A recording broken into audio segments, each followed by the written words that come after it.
বাদায় নেহা আছে। উনি 2500 বছর অপেক্ষা করছেন। উনি দোয়া করছিলেন, আল্লাহ উম্মত হইতে চাইলে তো হওয়া যাবে না, আর আমি নবীর হাতের ছো, রসুলের হাতের ছো চাই, এটাও হয়তো আমার কপালে জুটবে না, আপনি ফেরত দিয়ে দিবেন। আমি চাই এই উম্মত যেদিন আসবে, উম্মতের হাতের ছোঁয়ায় যেন আমাকে কাফন আর দাফন করা হয়। আল্লাহ দানিয়াল আলাইহিস ইসলামের দোয়াকে কবুল করছেন। রিওয়ায়াতে আছে আবু মুসা আশআরী রাদিয়াল্লাহু তাআলা আনহু থেকে, যে আমরা যখন ইরাক স্বাধীন করি তখন আমরা দানিয়াল আলাইহিস ইসলামকে পাই। আল্লাহ রসুল আমাদেরকে সুসংবাদ দিয়েছেন, সাতুফতাহ তুস্তার, একদিন ইরাক স্বাধীন হবে। সাতাজিদুনা ফিহা দানিয়াল, তোমরা দানিয়াল আলাইহিস ইসলামকে পাবে, যিনি তোমাদের অপেক্ষায় অপেক্ষমান। কেন জানো? শুধু তোমাদের হাতের ছোঁয়া চান, ছোঁয়া ছোঁয়া। যার প্রচার প্রসার চলতেছিল, অস্তিত্ব আসতে দেরি, মার পেটে সুগ্রাণ ছড়াইতে দেরি। আমেনার পেটে আসতে দেরি, আমেনা যেদিক দিয়ে হাঁটতো সুগ্রাণ ছড়াইতে থাকতো। মক্কায় আলোচনা চলতেছিল, আমেনা বিধবা, সে আবার সুগ্রাণ লাগায়, তো লাগায় কি করা? কেননা বিধবার সুগ্রাণ লাগানোর এখনো কোনো প্রথা নাই, ওই সময়ও ছিল না। আবার মক্কার মেয়েরা আমার কথা উঠাইছেন যে যেই সুগ্রাণ আমেনা লাগায়, এটা আমাদের মক্কার কোনো দোকানের না, সেইটা পায় তো পায় কর্তিকা। মেলু মুখের কথা এক কান দুই কান পুরুষের কানে চলে গেছে, পুরুষের কান থেকে আব্দুল মুত্তালিবের কানে চলে আসছে। আব্দুল মুত্তালিব মক্কার সর্দার ছিল। স্ত্রীকে এসে জিজ্ঞাসা করছে, পুত্রবধূকে ডাকো, জিজ্ঞাসা করো এই সুগ্রাণ পায় তো পায় কোত্থেকে, লাগায় তো লাগায় কিভাবে, সে না বিধবা? তো শ্বশুর শাশুড়ি দুইজন ডাকছেন। তো শাশুড়ি বলতেছে, শোনো, আমিও বলতে চাইছিলাম কিন্তু বলি নাই তোমাকে। এক তো বিধবা, স্বামী নাই, আরেক পেটে বাচ্চা, হতবাগা, এই জন্য তোমাকে আমি বলি নাই। শুধু সুগ্রাণ না, সে যখন গোসলখানার থেকে বাহির হয় আর আমি ঢুকি, মনে হয় সেজন্য গোসলখানাকে সুগ্রাণ দিয়ে প্যাক করে রেখে আসছে। তো দুইজনে মিলা জিজ্ঞাসা করতেছে, বেটি এই সুগ্রাণ কোত্থেকে পাস? তো বলতেছে, আব্বা শরীরে সুগ্রাণ না, থুতুতেও সুগ্রাণ। তো থুতু সামনে নিক্ষেপ করতে দেরি, সুগ্রাণের তুফান উঠতে দেরি করে নাই। তো বলছে, আব্বা এটা সুগ্রাণ আমার না, পেটেরটার, পেটেরটা। বলছে, আব্বা জিজ্ঞাসা করছেন বিদায় বলতেছি, নাইলে বলার ইচ্ছা ছিল না। শুধু সুগ্রাণ না, যেদিন পেটে আসতে দেরি, ঘরের দেওয়ালগুলো আমাকে সালাম দিতে দেরি করে নেয়। শুধু ঘরের দেওয়াল সালাম দেয় না, ঘরের মাটিটা পর্যন্ত আমাকে সালাম দেয়, আর বলে, আমেনা দুজাহানের বাদশা তোমার পেটে চলে আসছে। বলছে, আম্মা বাহিরে বাহির হইতে দেরি, পাথরের কণাগুলো আমাকে সালাম দিতে দেরি করে না, যেদিক দিয়া যাই তরুলতা আমাকে সালাম দিতে দেরি করে না, এমনকি মক্কার পাহাড়গুলা পর্যন্ত আমাকে সালাম দেয়। রোদ্রে বাহির হইতে দেরি, আকাশের মেঘ ছুটে এসে ছায়া করতে দেরি করে না। বলছে, আম্মা আব্বা এইখানেই শেষ না, রাত্রে যখন বাহির হই তো আকাশের তারাগুলা ছুটে এসে আমাকে সালাম দেয়, চাঁদ নিচে এসে সালাম দেয়। শুধু এইখানেই শেষ না, কুয়ার পাশে যখন যাই তো আগে রশি দিয়া পানি তুলতে হতো, এখন আর তুলতে হয় না। কুয়ার পাড়ে যাইতে দেরি, পানিগুলা কলকলায় উপরে উঠতে দেরি করে না। প্রথমে আমাকে সালাম দেয়, তারপরে বলে, আমেনা দুজাহানের বাদশাকে নিয়ে কেন চলে আসছিস? হুকুম দিলে তো বাড়িতে যেয়ে ভরা দিয়ে আসতাম। বলে, আমি কুয়ার পাড়ে যাইতে দেরি, মক্কার মেয়েগুলা ছুটে আসতে দেরি করে না। আমার হাত পায়ে ধরা বলে, আমেনা চলে যাস না বোন, তুই চলে গেলে পানি নিচে চলে যাবে, আমাদেরকে রশি দিয়ে তুলতে হবে। আগে আমরা বর্তন ভরা নেই, তারপরে তোরটা ভরেও দিব আর বাড়িতে পৌঁছেও দিব। বলছে, আব্বা আম্মা এখানেই শেষ না, এখানেই শেষ না, পেটে আসতে দেরি। জান্নাতের 3 মহিলা আমাকে মালা পড়াইতে দেরি করেন। বলছে, সেই 3 মহিলা আবার কে? বলছে, ইমরাতু ফিরাউন, ফেরাউনের স্ত্রী আসিয়া, উম্মা ঈসা মারিয়াম, মারিয়াম আলাইহিস সালামের মা, ঈসা আলাইহিস সালামের আম্মা মারিয়াম, উখতা মুসা কুলসুম, মুসা আলাইহিস সালামের বোন কুলসুম, তিনজন এসে আমাকে মালা পরায়া গেছেন আর বলছেন, আমেনা তোর পেটে আমাদের চিরদিনের বাদশা চলে আসছে। কেননা আমাদের নবীজির তিনজনই জান্নাতের স্ত্রী হবে। ফেরাউনের স্ত্রী আসিয়া আমাদের নবীজির স্ত্রী হবেন জান্নাতের। বিশ্বাস হয় না? খাদিজাতুল কুবরা যেদিন মারা যেতেছিলেন আম্মা জান, ওইদিন আল্লাহ রাসূল সাল্লাল্লাহু আলাইহি ওয়াসাল্লাম মাথার কাছে দাঁড়ায় বলতেছিলেন, খাদিজা সাল্লিমি আলা বারাইরিকি ওয়া জামাইলিকি, তোমার সতীনদেরকে আমার সালাম বইলো। তো আম্মা জানের মরা থেমে গেছেন। আম্মা জান বলে, সতীন? আগে জানলে তো বিয়ে বসতাম না। সতীন আবার কোত্থেকে আসলো? চুপে চুপে এই কাজ কবে করলেন? এত বিশ্বাস করলাম আপনাকে। আল্লাহ রাসূল হাইসা বলতেছে, খাদিজা এখনো দুনিয়াতে তোমার কোনো সতীন নাই, এরা তিনজন জান্নাতে চলে গেছে। আল্লাহ রাসূল বলছে, ইমরাতু ফিরাউন, উম্মা ঈসা, মারিয়াম, উখতা মুসা কুলসুম, তিনজন আমার জান্নাতের স্ত্রী আগে চলে গেছে। সাল্লিমি আলাইহিন্না, এদেরকে সালাম বইলো। ওয়াকুলু লাহুন্না, এদেরকে বইলো সালতাহিকুমা কুন্না ইনশাআল্লাহ, আমিও এদের অতি সত্তর তোমাদের সাথে মিলিত হব। তো তিন পড়ায় গেছেন, বলছে, আব্বা আম্মা এখানেই শেষ, হাজারো জিনিস আমার সাথে ডেলি ঘটতে থাকে, শুধু আপনারা সুগ্রাম দেখতেছেন, এটা তো আমার না, আমার পেটের তার বরকতে সুগ্রাম। যেদিন দুনিয়াতে পা রাখতেছিলেন যেদিন, আমি তো নবী চিনি না, শানই জানি না, এই জন্য হারায় যাই। নাইলে লাভ হয় না, আমি তো বইলা বেড়াই সারা বাংলাদেশে, একজন যুবক এখানে পাওয়া যাবে না। সেলুনের দোকান শত পাওয়া যাবে হবিগঞ্জে, না পাওয়া যাবে না? যাবে। প্রত্যেক সেলুনের ভিতরে শত শত ছবি পাওয়া যাবে, চুল কাটার স্টাইল, না পাওয়া যাবে না? হ্যাঁ, কিন্তু এখানে একজন যুবকও পাওয়া যাবে না যে সেলুনে যায় বলছে রাত তোর স্টাইল, আজকে নবীর মোহাব্বত নিয়ে আসছি, আমার নবীর স্টাইলে তুই আমাকে আজকে চুল কেটে দিবি। আছে একজন এখানে হাত উঠাবে যে আমার নবীর স্টাইলে চুল কেটে দিবি তুই আজকে আমাকে?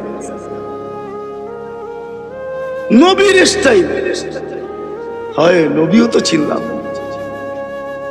বিউটি পার্লারও পাওয়া যাবে বহুত হবিগঞ্জে, বিউটি পার্লারের বিরুদ্ধে না আমি, নববধূ সাজতে যায় বিউটি পার্লারে, তার সাজের বিরুদ্ধে না আমি, কিন্তু আমার তো দিলে আফসোস হলো যে একজন নববধূ পাওয়া যাবে না যে পার্লারে যায় বলবে যে তোমাদের এখানে সাজের বহুত ডিজাইন আছে, আজকে সব ডিজাইন বাদ দাও, আমার প্রথম রাত্র জীবনে, বাসর রাত্র, স্বামী স্ত্রীর প্রথম রাত্র, আমার নতুন জীবনের প্রথম রাত্র, আজকে আমি আমাকে ফাতেমার সাজে সাজায় দাও। এমন একজন নববধূ মনে হয় পুরা হবিগঞ্জে খুঁজে পাওয়া যাবে। রাগ হয়ে গেলেন? আমি তো নবীও চিনি না।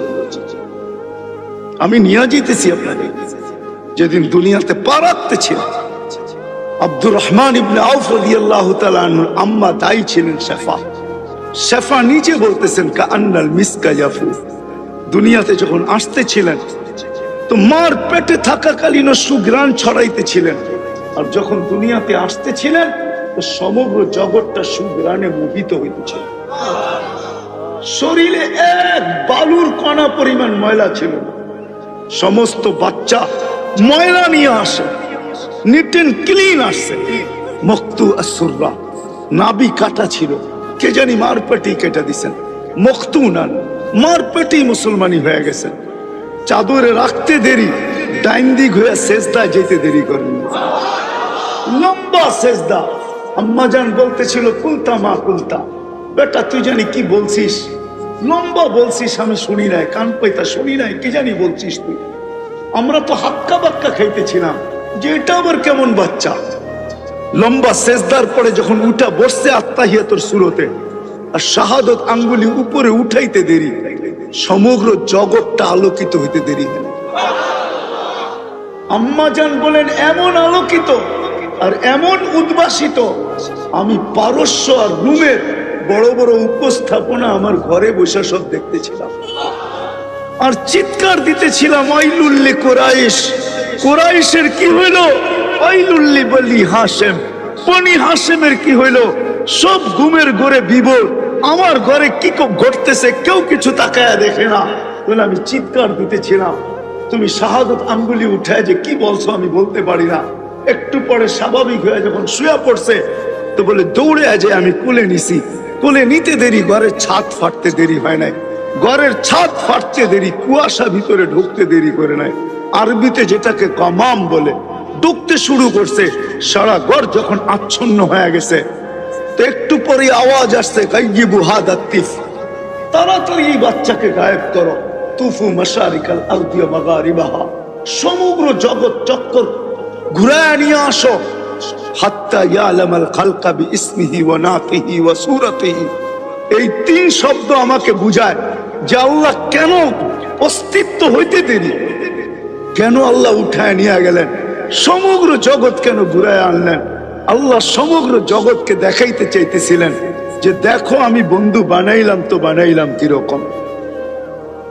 সবাইকে দেখাইতে নিয়ে গেছেন যে আমি বন্ধু কেমন বানাইলাম, দেখো তাড়াতাড়ি দেখো আমি বন্ধু বানাইলাম তো বানাইলাম কেমন। পরের তিন শব্দ আমাকে এটাই বুঝায়, হাত্তা ইয়ালামাল খালকা বিইসমিহি ওয়া নাতিহি ওয়া সূরাতিহি, সমগ্র সৃষ্টি যেন আমার বন্ধুকে চেহারা দেখা, নামে এবং গুণে চিনে। তারপরে আল্লাহ আওয়াজ দিছেন, আরিদু আলাইহি কুল্লা রুহানি, সমস্ত রুহানি জগতের জিনিস এই কয়েক মিনিটের বাচ্চার সিনার ভিতরে ধরো। মিনাল জিন ওয়াল ইনস ওয়াল মালাইকা ওয়াল ওয়াহশ ওয়াত তাইর, মানুষ, জিন, ফেরেশতা, চতুষ্পদ প্রাণী, এমনকি পাখির বালক গুণটা পর্যন্ত ঢুকাও। তারপরে আল্লাহ আওয়াজ দিছেন 20 নবীর 20টা গুণ ঢুকাও। কয় নবীর? তর্জমা করবো না, আমি খালি শুনায় চলে যাব। 20 নবীর 20টা গুণ।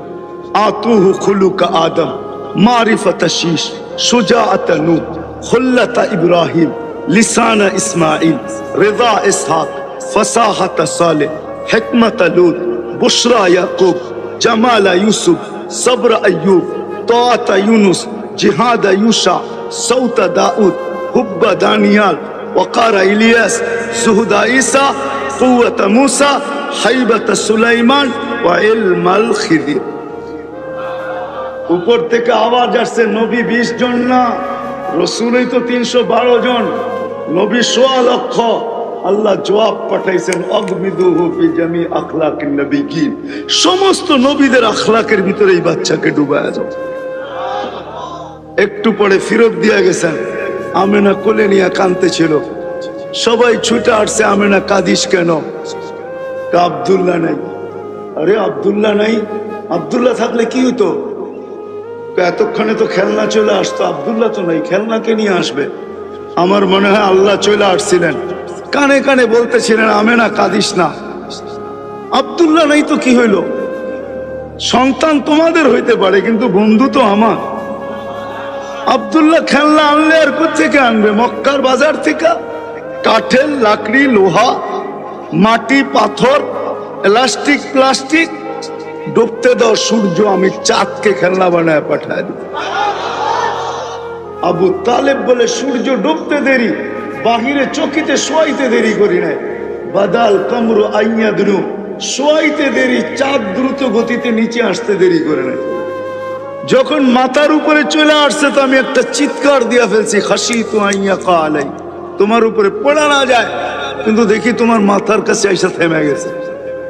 তুমি কয়েক ঘন্টার বাচ্চা ছিলা ভাতিজা, হাত আর পাও বড় নাড়াচাড়া করতেছিলা, তোমার হাত পায়ের ইশারায় চাঁদ উপরে ডান্স করতেছিল, ডান্স। তুমি হাত এরকম করো, চাঁদ এদিকে লাফ দেয়, এমন করো এদিকে লাফ দেয়, পাও এমন করো এদিকে লাফ দেয়। এক নৃত্যের পরিবেশ সে দাঁড়া করছে, ডান্স করতেছিল। তো বলে, চাচা জানেন চাঁদ কি বলতেছিল? বাতিজা, চাঁদের ভাষা তো শিখি নাই। কান্নাল কামারা ইউগান্নিনি ওয়া ইউহাকিনি, চাঁদ আমাকে ছন্দ শুনাইতেছিল। ওয়ায়ামনাউনি মিনাল বুকা, কান্না থেকে বিরত রাখতেছিল, আমি যেন না কাঁদি, কাঁদলে আম্মার কষ্ট হবে। আল্লাহ চাঁদকে আমার জন্য খেলনা বানায় পাঠায়। ওই মুহাম্মাদুর রাসূল। সাল্লাল্লাহু আলাইহি ওয়াসাল্লাম। এইখানেই শেষ না, আমি তো বলি মেরাজের অনেক কারণ এটাও একটা আমাদের নবীজির মনে প্রশ্ন ছিল যে আমি অস্তিত্ব নিতে দেরি, আমাকে সবাইকে ঘুরায় দেখাইতে দেরি করেন নাই, কিন্তু এখন পর্যন্ত তো আমাকে সবকিছু ঘুরায় দেখাইলেন না। তা আল্লাহ মনে হয় মেরাজ এই জন্যই করছিলেন যে বন্ধু আপনি অস্তিত্ব নিতে দেরি, সবাইকে দেখাইতে দেরি করেন নাই, চলেন আজকে সব আপনাকে দেখাবো, আসেন আমি কি তৈরি করছি আপনাকে দেখাবো। সবকিছু দেখানোর পরে যে বানানেওয়ালাকে পাশে বসেন, ওনাকেও দেখেন আমাকেও দেখেন, কে আপনাকে তৈরি করে। আবার মেরাজের কারণ এটাও, আমাদের নবীজি যখন হাঁটি পা মাত্র হাঁটতে শিখতেছেন, আমেনা কোলে নিয়ে কাঁদতেছিল, সবাই ছুটে আসছে, আমেনা এখন কাঁদিস কেন? হাঁটতে শিখছে, আব্দুল্লাহ নাই। মানি সবচেয়ে বেশি বাবা খুশি হয় যখন সন্তান হাঁটতে শিখে, তো বাবা সবচেয়ে বেশি খুশি হয়, এটাই সত্য। আঙ্গুল ধরে হাঁটার গতি বাড়ায়, কখনো রোডে নিয়ে যায়, কখনো ময়দানে নিয়ে যায়, কখনো এইখানে নিয়ে যায়, কখনো ওইখানে নিয়ে যায়, ছাড়ে হাঁটায়া দেখায় আর মানুষকে বুঝায়। হাঁটতে শিখতেছে, কয়েকদিন পরে দৌড়াইতে শিখবে, কয়েকদিন পরে কাঁধে কাঁধ লাগাবে, কয়েকদিন পরে আমার পক্ষ লাঠি ধরবে, ঠিক না? আব্দুল্লাহ তো নাই, কে হাঁটার গতি বাড়াবে?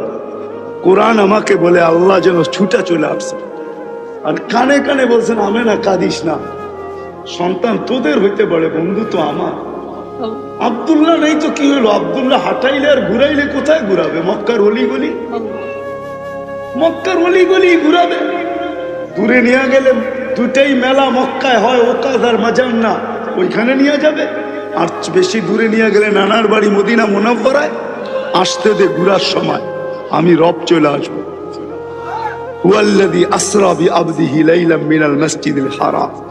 কোরআনের এই আয়াত আমাকে বোঝায় আল্লাহ যেন চলে আসছিলেন, বন্ধুর আঙ্গুল ধরে ঘুরাইতে নিয়ে যাইতেছেন মক্কা থেকে বাইতুল মুকাদ্দাস, ওইখান থেকে প্রথম আকাশ, দ্বিতীয়, তৃতীয়, চতুর্থ, পঞ্চম, ষষ্ঠ, সপ্তম, 7 আকাশ ঘুরাইয়া দেখাইছেন, বাইতুল মামুর দেখাইছেন, সিদরাতুল মুনতাহা দেখাইছেন, লৌহ দেখাইছেন, কলম দেখাইছেন, জান্নাত দেখাইছেন, জাহান্নাম দেখাইছেন, আরশ দেখাইছেন, কুরসি দেখাইছেন, ছিলেন নিজে, বাকি পাশে বসায় ওইটাও দেখায় দিছেন। ওই মুহাম্মদুর রাসূলুল্লাহ সাল্লাল্লাহু আলাইহি ওয়াসাল্লাম, ওই দাবি আল্লাহকে মানা। কিন্তু প্রশ্ন আমি তুলে দিলাম, আল্লাহ বলে আমার বন্ধুর অনুসারী গোলাম হয়ে যাও, আমার বন্ধুর গোলাম হইলেই আমার গোলাম, বন্ধুর গোলাম হইলেই আমার দাবি পুরা হবে। মেরে দোস্ত, সত্য এটাই। এই ছোট জীবনটা যেটা আল্লাহ এরকম কুদরতি ভাবে আমাদেরকে সাজাইলেন, যেই দাবি আল্লাহ আমাদের সামনে রাখলেন যে আমার গোলাম হয়ে আসো, তাইলে তুমি আমার কাছে পরিচয় পাবে, পরিচিতি পাবে, ইজ্জত পাবে, সম্মান পাবে, জায়গা পাবে, স্থান পাবে। আর যদি আল্লাহর গোলাম না হয়ে যেতে না পারি, আমি 6 বার বেলাল রাদিয়াল্লাহু তাআলা আনহুর বাড়ি দেখছি, 6 বার আমি রাবিয়া বসরির বাড়ি দেখছি। আমার নাকে ওই কবরের ঘ্রাণ এখনো আছে, যেটা দেখতে এখনো হাজারো মানুষ যায় প্রতিদিন।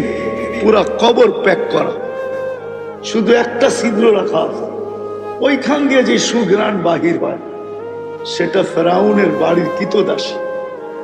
ফেরাউন কোনো বুজুর্গ ব্যক্তি ছিল, ফেরাউনের বাড়ির কিতদাসী, যদিও নাকি তাকে কোরবানি দিতে হয়েছে। ওই কোরবানি আমরা ধারণাও করতে পারি না। আল্লাহ রসুল সাল্লাল্লাহু আলাইহি ওয়াসাল্লাম মেরাজের রাত্রে যখন যাইতেছিলেন, তো ওই কবরের পাশ দিয়ে যখন যাইতেছিলেন, তো আল্লাহ রসুল জিবরিল আলাইহিস সালামকে বলতেছিলেন, ইন্নী আজিদু রিহা জান্নাহ হাহুনা, আমি তো জান্নাতের সুঘ্রাণ এইখানে পাই, তুমি কোথায় নিয়ে চলছো? তো জিবরিল আলাইহিস সালাম হাসতেছিল আর বলতেছিল, এটা জান্নাতের সুঘ্রাণ না। বলছে এটা কিসের সুঘ্রাণ? বলছে ফেরাউনের বাড়ির কিতদাসীর কবর থেকে। বলছে কতদিন বাহির হবে? বলে কিয়ামতের সকাল পর্যন্ত। তো কাহিনী জিজ্ঞাসা করছিলেন যে পুরা কাহিনী কি, কিন্তু জিবরিল আলাইহিস সালাম প্রথম বলছিলেন যে রাত্র তো ছোট, সফর বড় লম্বা। আল্লাহ প্রতি উত্তরে বলছিলেন, জিবরিল আজকে মেহমান দেখা হবে, মেজবান দেখা হবে না। মেহমান দেখা হবে, বন্ধু কি চায় এটা দেখো। তুমি রাত্র কোণে দেখো, রাত্র রাত্র ছোট কি বড় এটা তো বিষয় না, আজকে বন্ধু কি চায় এটা দেখো। কেন বন্ধু আজকে মেজবান হয়ে আসতেছে। আমি আল্লাহ মেহমান, বন্ধু মেজবান। আজকে বন্ধুকে দেখা হবে। পুরা কাহিনী উনি বলতেছেন। ফেরাউনের তেলে যখন দুধের শিশু তলতেছিল, ফেরাউনকে আল্লাহ বলে মানেন নাই, হাতের চিরুনি পড়া গেছে, তো জানতেন না ফেরাউনের পালক মেয়ে পিছিয়ে দাঁড়ানো আছে। উঠাইতেছিলেন বিইসমি রব্বিল আলামিন, সমগ্র জগতের রবের নামে উঠাইলাম। তো ফেরাউনের মেয়ে ছুটে আইসা বলতেছিল আইয়ু রব্বিন সাম্মাইতি আলাইসা আবুনা রব্বুনাল আলা, কোন রবের নাম নিলি, আমার বাপ কি বড় খোদা না? তো মহিলা বলতেছিল কাল্লা, কখনো তোর বাপ খরো খোদা না। বলছে তাইলে কোন রবের নাম নিলি? কাল্লাদি রব্বি ওয়া রব্বাকি ওয়া রব্বা আবাকি ওয়া রব্বাল আলামিন, যে আমার রব, তোর বাপের রব, সমগ্র জগতের। শুনতে দেরি, ফেরাউনের মেয়ে ছুটে যেতে দেরি করে নাই। ফেরাউন বড় মজলিসের ভিতরে ছিল, মেয়ে চিৎকার দিয়ে জিজ্ঞেস করছে আবি আলাস্তা রব্বুনাল আলা, বাবা তুই কি বড় খোদা না? তো ফেরাউন চিৎকার দিয়ে বলতেছে বালা, আমি তো বড় খোদা। এটার ভিতরে আবার সন্দেহ কিসের? তো মেয়ে চিৎকার দিয়া বলতেছে আখবারানি মাস্তা, আখবারাতনি মাস্তা, আমাদের কৃতদাসী আমাদেরকে খবর দিছে আন্নালানা রব্বা, আমাদের নাকি একজন রব আছে, তুই নাকি 2 নম্বর। হায় হায় হায়, ডাকাতি তো আমার বাড়িতে, ডাক ওকে। ডাকছে, বলছে আইয়ু রব্বিন আখবারতি, কোন রবের খবর দিলি, আমার মেয়েকে তথ্য দিলি কেন? তুমি বুঝি চিনো না? আল্লাযী রব্বি, যে আমার রব, রব্বাক তোমার রব, রব্বা বিনতাক তোমার মেয়ের রব, রব্বাল আলামিন সমগ্র জগতের। বলতে আমাকে মানো না বলে প্রশ্নই ওঠে না। বলছে পরিণতি ভয়াবহ হবে, বলে ফকদি মা আনতা কাদ, যা মনে চায় তা করতে পারিস। বলে আনো কড়াই, ঢালো তেল, জ্বালো আগুন। যখন টকবক টকবক করতেছিল, দুধের শিশু ছিল, কোলে ঢেলা দিছে তেলের ভিতরে। হাড্ডি আলাদা, মাংস আলাদা, রু উপরে উঠতেছিল আর চিৎকার দিতেছিল উম্মি উম্মি লা তাখাফি, মা ফেরাউন সামনে বিদায়, ভয় পাইস না। ওয়ালা তাতাজালজালি, পিছলা যাইস না। ফাইন্নাকি ওয়ালা তাহজানি, আমার বিচ্ছেদে দুঃখিত হইস না। ফাইন্নাকি আলাল হক, তুই হকের উপরে আসিস। সানাজমাউ ফিল জান্নাতি ইনশাআল্লাহ, মা একটু পরেই জান্নাতে একত্রিত হবে। সবর কর। দ্বিতীয় মেয়ে ছিল, তাকেও ঢেলে দিছে। 6-7 বছর তার রু এক কথাই বলতে বলতে উঠতেছিল, কিন্তু মা তো মাই হয়, ঠিক না? চোখের পানিতে বুক ভাসতেছিল, বারবার হাত উপরে উঠাইতেছিল, উপরে তাকায় ঠোঁটগুলাকে নাড়াইতেছিল। ফেরাউন বলতেছিল আমাকে মানলেই তো পারলো, নৈকট্য দিয়া দিব। বলছে প্রশ্নই ওঠে না। বলছে তাইলে উপরে হাত কেন ওঠে? উপরে দেখো তো, দেখো কি ঠোঁটগুলা নড়ে তো কার আগে নড়ে, আর চোখের পানিতেই বুক কেন ভাসে? বলছে আল্লাহকে বলতেছি, তুমি নারাজ হয়েও না। এরকম কুটি নারাজ হয়ে যায়, আমার কিছু আসে যায় না। কোটি ফেরাউন নারাজ হয়, আমার কিছু আসে যায় না। তুমি নারাজ হয়েও না, দুনো জাহান যাবে, দুনিয়াও যাবে, আখিরাতও যাবে। বলছে তোমার পালা। বলে বিলকুল প্রস্তুত। বলছে কোনো আশা? যদি পুরা করিস, যদি পুরা করিস। বলছে সেটা কি? আমার রু যখন বাহির হবে, 2 সন্তান আর আমার হাড্ডি মাংস এক কবরে দিয়ে দিবি। বলে তাই করা হবে, আর তাই করা হয়েছে। এখনো সুগ্রাম বাহির হয়। আসলে আল্লাহর দাবি পূরণ করা ছাড়া এই ছোট জীবনটা, দুনিয়াতে অনেক কিছু পাইতে পারবে। কসম খোদার, দুনিয়া নিয়ে আমাদের কোনো আলোচ্য বিষয়। এই দুনিয়ার পরিসমাপ্তি যেদিন ঘটবে, ছিলাম না, আসি, আবার যেদিন থাকবো না, ওইখানে আল্লাহর দাবি পূরণ করা ছাড়া। আর আল্লাহর দাবি যদি পূরণ করা হলো, তাহলে যুবক আজকে আর কতটুকু, কালকে আরো বেশি পাবে, দুনিয়া আরো বেশি ধনী হবে, বাদশাহ আরো বড় বাদশাহ হবে, যদি আল্লাহর দাবিকে পুরা করা হয়। আর আল্লাহর দাবি হলো আল্লাহর দাসত্ব। কিন্তু প্রশ্ন আমি তুলে দিলাম, বিদা আল্লাহ সহজ করছে যে না, আমার বন্ধুর গোলাম হইলেই হবে, আমার বন্ধুর গোলাম। আর আপনি গোলাম হবেন না কেন? আরো সে যেও তো আপনাকে আমাকে বলেন নাই, আমরা যদিও ভুলে গেছি, আমি 2-4টা দেখাইতেছি, 3টা জিনিস শুধু দেখাবো। আরো সেটিও তো আমাদেরকে বলেন নাই। যখন আল্লাহ জিজ্ঞাসা করছেন বন্ধু কি চাইতে আসছেন, তো বলছে উম্মত যদি এই টেবিলে না ওঠে তো আর কোন টেবিলে উঠবে? কবাস কাউ সাইনিয়াও আদনা, এমন কাছাকাছি দুইজন, আমি উম্মত চাই। বলছে বন্ধু এইখানে উম্মত। আল্লাহ রসুল যুক্তি দিছেন, আনতা রব্বুল কারীম আনা নবিয়ুর রহিম, আপনি রব্বে কারীম, আমি নবী রহিম। কাইফা তুযায়্যু হাদিল উম্মাহ বাইনাল কারীম ওয়ার রহিম। একদিকে আপনি একদিকে আমি, উম্মত জাহান্নামে চলে যাবে, আমি মনকে বুঝাবো তো বুঝাবো কি? তখন আল্লাহ প্রতিশ্রুতি দিছে, আনা মালিক ইয়াউমিদ্দিন ওয়া আনতা সাহিব ইয়াউমিদ্দিন, আমি কিয়ামতের মালিক বটে কিন্তু কিয়ামতের বাদশা বন্ধু আপনি। লা ইউখজিকা ফি উম্মতি, আপনার উম্মতের ব্যাপারে আমি আপনাকে লজ্জিত করব।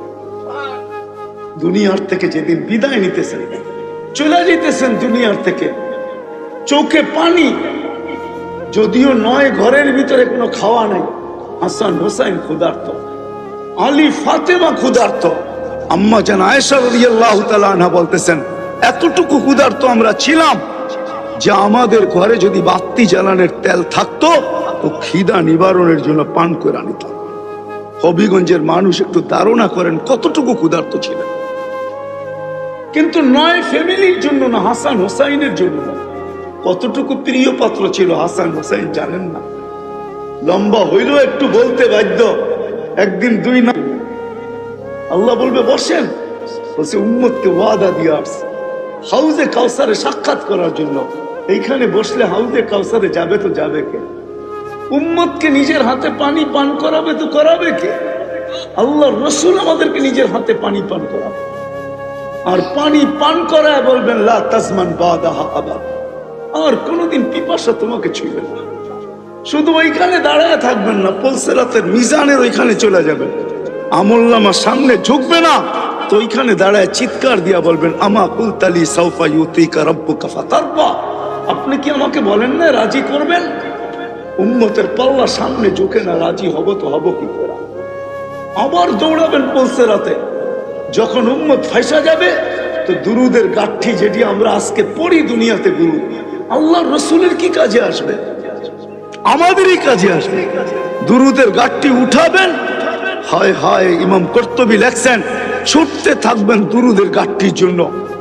প্রত্যেকের নামের দুরুদের গাঠটি রাখা থাকবে, ওই নামের দুরুদের গাঠটি উঠাবেন, আবার পুলসিরাতের ওইখানে যাবেন, যায় মাথার উপরে রাখবেন আর বলবেন এই দুরুদের গাঠটি দিয়া পার। ওই রাসূল একে মানবেন না তো মানবেন কাকে? আজকে কোথায় ছুটতেছি?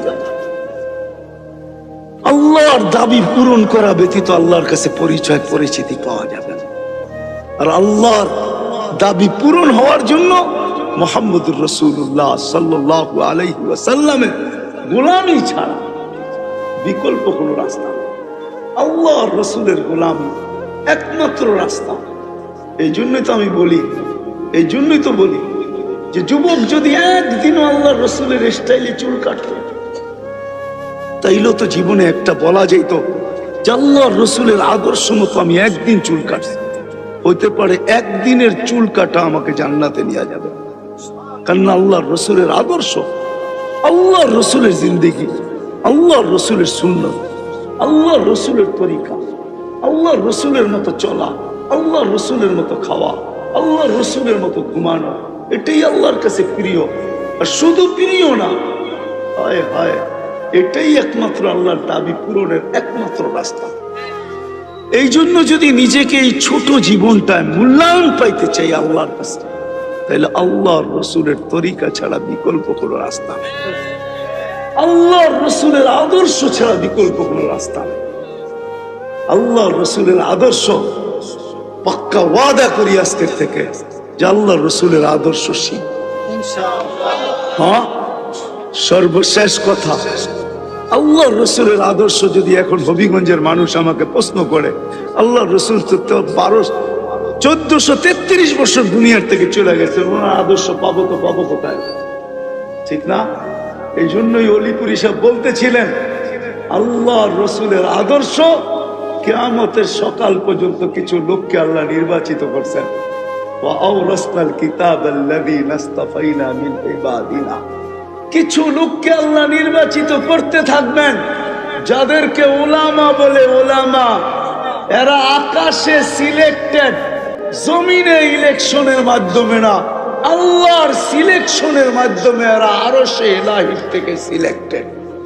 আল্লাহ এদেরকে সিলেকশন করছেন, নবীজি এদেরকে সত্যায়িত করছেন। এরা কাঁধে দায়িত্ব নিছেন কিয়ামত পর্যন্ত নবীর আদর্শকে, নবীর ক্যারিয়ারকে, নবীর লাইফ স্টাইলকে, নবীর সুন্নতকে কিয়ামত পর্যন্ত এরা ধরে রাখছেন, জীবিত রাখবেন। একটাকেও হারাইতে দিবেন না। একটা না হারাইছে না হারাবে। এমনকি নবীজির একটা গাদার নাম পর্যন্ত হারায় নাই, একটা বস্তুর নাম পর্যন্ত হারায় নাই। সব উলামায়ে কেরাম সুরক্ষিত রাখছে। এই নির্বাচিত ব্যক্তিগুলা কিয়ামতের সকাল পর্যন্ত থাকবে, যতদিন আল্লাহ চাবে অতদিন থাকবে। আজকে বাংলাদেশও আছে। দুনিয়ার ভিতরে আমি ঘুরা বলতেছি, দুনিয়ার ভিতরে বাংলাদেশের মতো ক্ষেত্র আল্লাহ কোন দেশকে দেন নাই। বাংলাদেশে আলেম ওলামা কদমে কদমে পাওয়া যায়, কদমে কদমে। মসজিদ কদমে কদমে, মক্তব কদমে কদমে, হেফজখানা কদমে কদমে, মাদ্রাসা কদমে কদমে। হয়তো হবিগঞ্জের মানুষ জানে না যে হবিগঞ্জি রহমতুল্লাহ আলাই বাংলাদেশে কতটুকু হবিগঞ্জে পড়ে গেছেন, এটা আপনারা হয়তো জানেন, ঠিক না?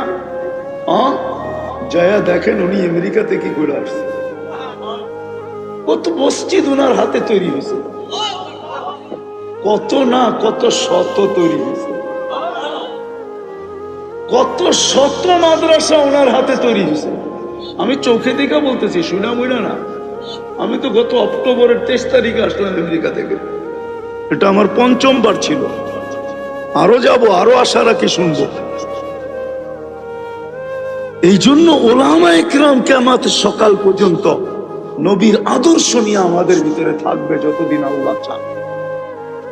এই জন্য উলামায়ে কিরামের কাছে আইসা, এদের সোহবতে আইসা, হক্কানি আল্লাহ ওয়ালাদের সোহবতে আইসা নবীর আদর্শ বেশি।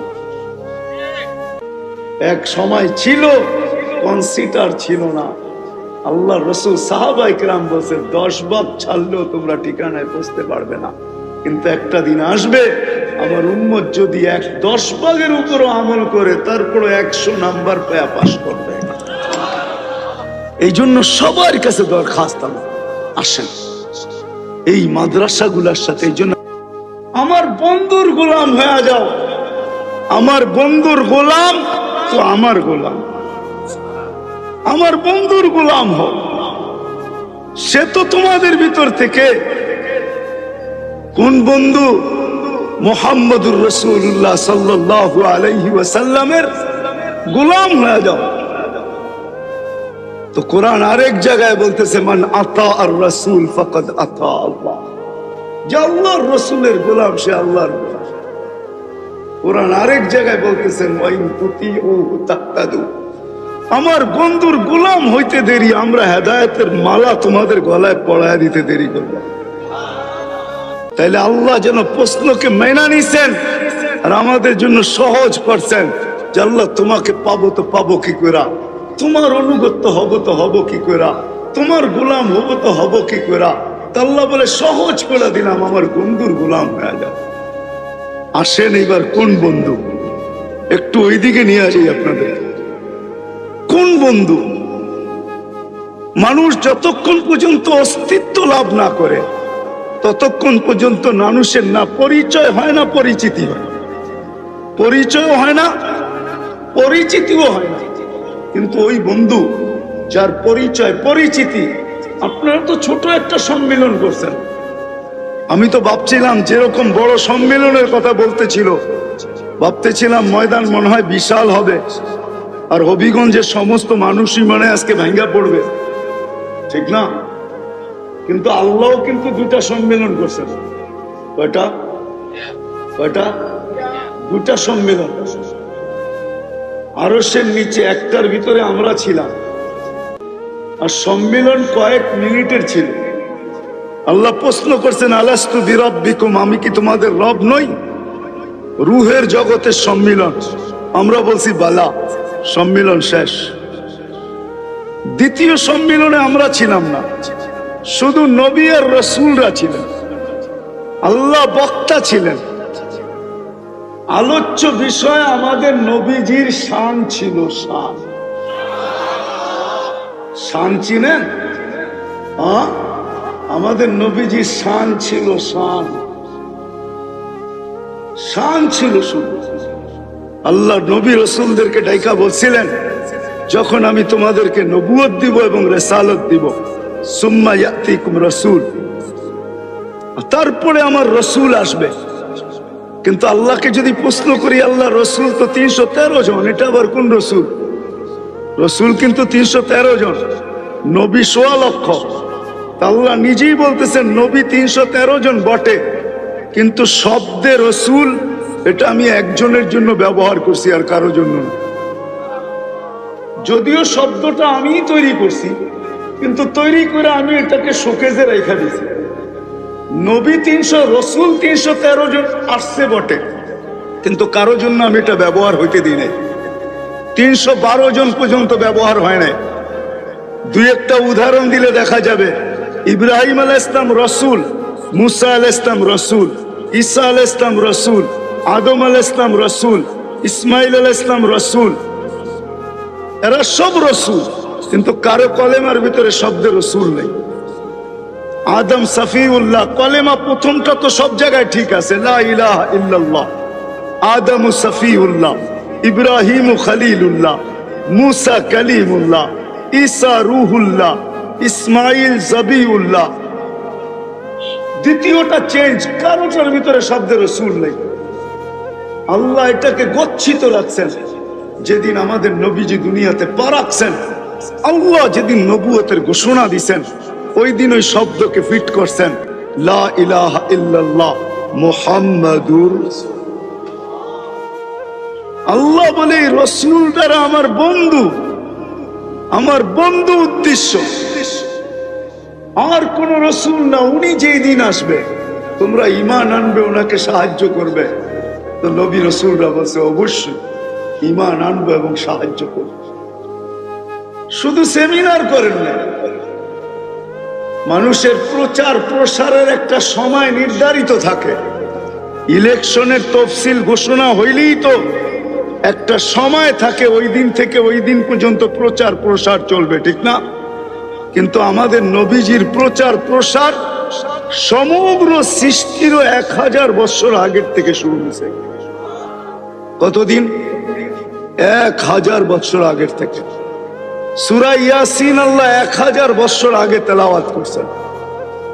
হায়, আমরা তো আল্লাহও চিনি না, নবীও চিনি না, কোরআনও চিনি না। রাগ হয়ে যাবেন?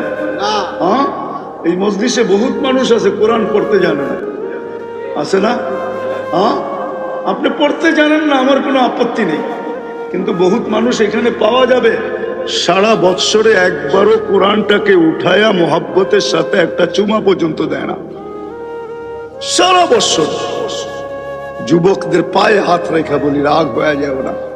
বহু যুবক পাওয়া যাবে যে সারা বৎসরে কোরআনটাকে উঠাইয়া একবার মোহাব্বতের সাথে একটা চুমা পর্যন্ত দেয় না। কি পাওয়া যাবে না? যাবে না? রাগ হয়ে গেল? উচিত ছিল কি ছিল না? রাগ হয়ে যাবেন? আরেকটা কথা বলবো, হবিগঞ্জের মানুষ রাগ হবেন না তো? রাগ হয়ে গেলে করার আর কি, আজকে চলে যাবো, আর কোনোদিন হবিগঞ্জে আসবো না। ডাক্তারের কাছে তো ঘন্টার পর ঘন্টা সিরিয়াল দিতে পারি, ঠিক না? কি লম্বা লম্বা ভিজিটও দিতে পারি, ঠিক না? আবার নিজের সিরিয়ালটা আগে নিয়ে আসার জন্য ডাক্তারের অ্যাসিস্ট্যান্টকে মুট করে কিছু দিতেও পারি, ঠিক না? সত্য না?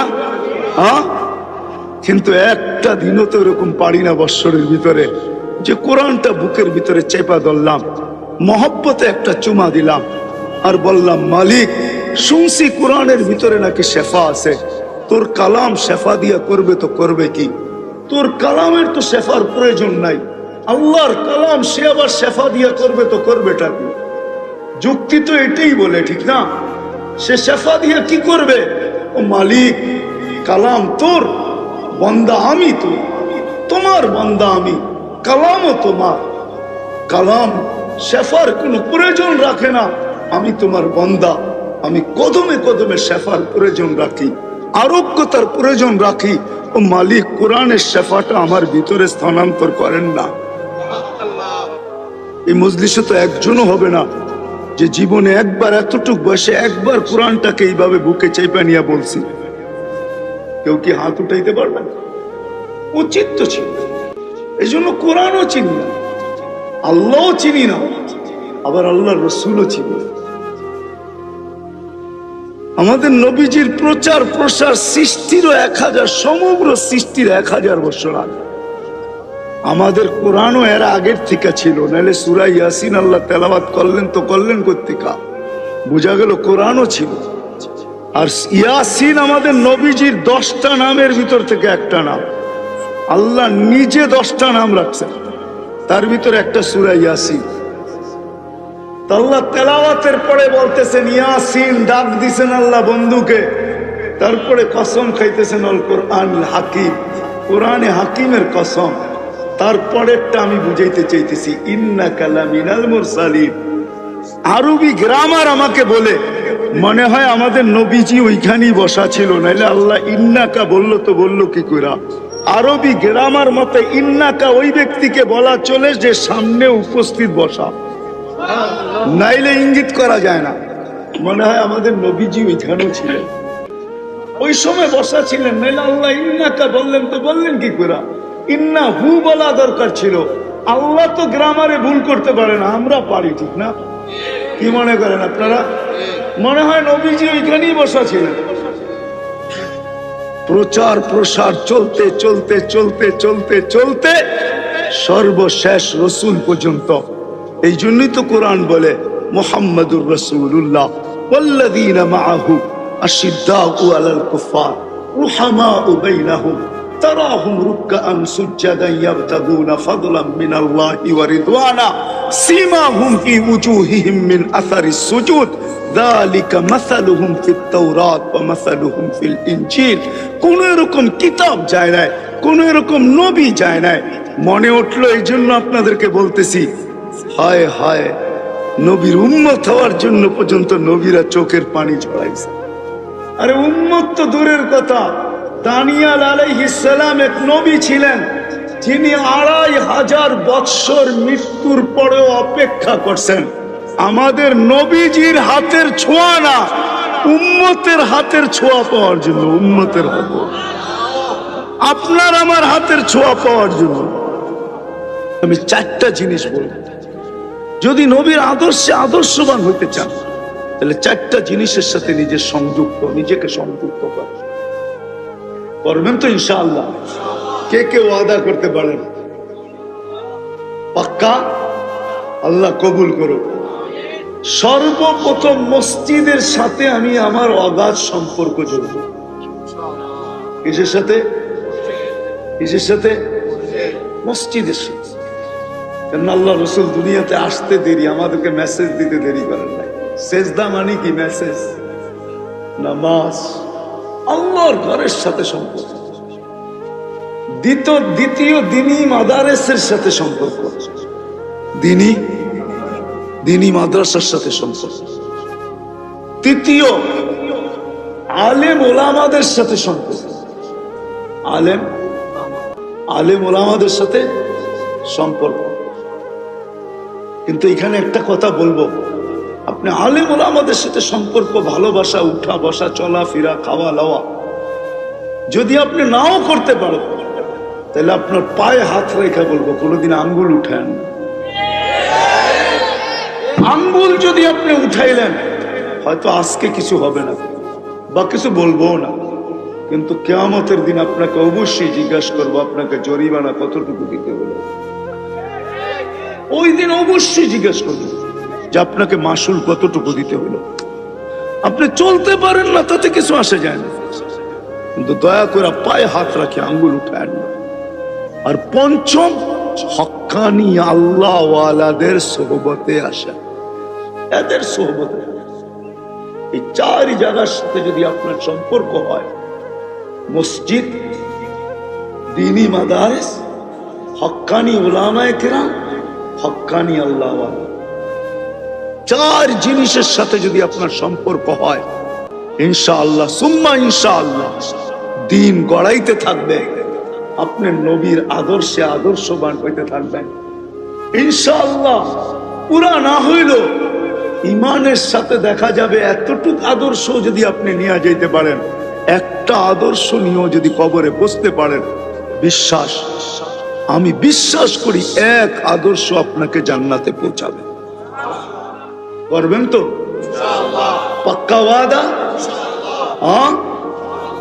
কিন্তু সর্বশেষ কথা, যদি আপনি মসজিদের সাথে সম্পর্ক জড়তে না চান, যেটাকে নামাজ, আপনি ছাড়তে পারেন। আল্লাহ স্বাধীনতা দিচ্ছে, আল্লাহ বাধ্য করবে না। প্রথমেই বলছি আমি, আল্লাহ কাউকে বাধ্য করবে না, কিন্তু আপনি আপনার বিবেকের মাঝে বিচার করেন। আব্দুল কাদের জিলানী রহমতুল্লাহ আলাইহি যদি না লিখতেন, তাহলে আমি কোনোদিন বলতাম না। আব্দুল কাদের জিলানী রহমতুল্লাহ আলাইহি নিজে লেখছেন, শুকর সকালবেলা উঠা একটা চিৎকার দেয়, আর চিৎকারের মাঝে সে বলতে থাকে লাকাল হামদ ওয়ালাউ খালাকতানি আফতারা খালকি, মালিক তোর প্রশংসা, যদিও সৃষ্টির ভিতরে আমি সবচেয়ে নিকৃষ্ট। তারপরে শুকর বলে আমার চোখে আমার চেয়ে একজন নিকৃষ্ট আছে। আল্লাহ জিজ্ঞেস করে কে? যাকে ডেলি 5 বেলা ডাকো তারপরও আসে না, ও আমার চোখে আমার চেয়ে নিকৃষ্ট। আল্লাহ জিজ্ঞেস করে যুক্তি, ও জাহান্নামে যাবে, আমি জাহান্নামে যাব। বিদায় ডিসাইড করে, সিদ্ধান্ত করে যে আজকের থেকে মসজিদের সাথে সম্পর্ক জড়বো না মসজিদের থেকে দূরে থাকবো। কি বলে? হ্যাঁ, জড়বো। আল্লাহ আমাদের সবাইকে আমল করার তৌফিক দান করেন। ওমা আলাইনা ইল্লাল বালাগ।